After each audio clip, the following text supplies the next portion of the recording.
पहली रज आउ ये रज उत्सव को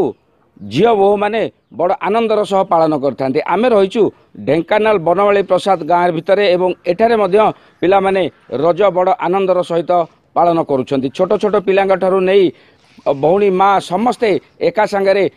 दोली रज गीत गाई दोली खेली निजर आज आनंद उठाउछंती तेबे एठारे जो माने सब दोली खेलुछंती सेमानक ठारू बुझिनबा आज रज उत्सव को सेमाने केते दूर केते आनंदर सह पालन करुछंती कोन कहबा आज रज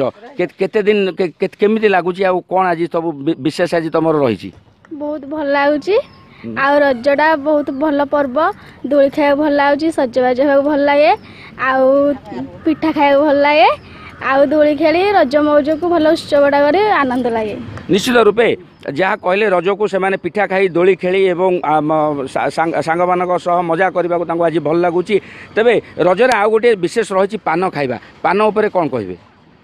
पान खाइबा रज गोटे विधि पान खाइबा कदली पटुआरे चप्पल करी पिंधिबा अलता लगेबा बुली बुली दोली खेलिबा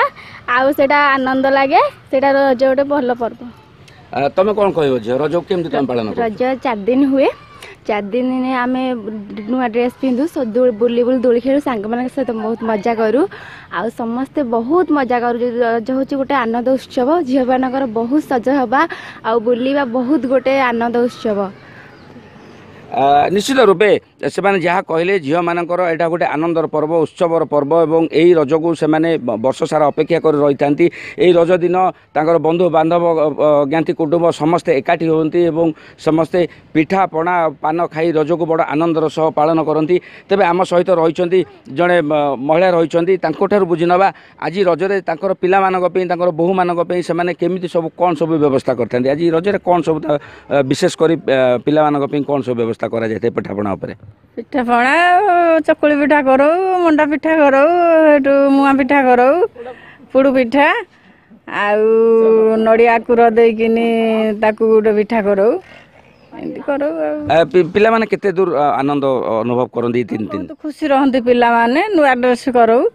सब पिंधा पिंधी करकिनी से तांकर खेलंती दोली खेलंती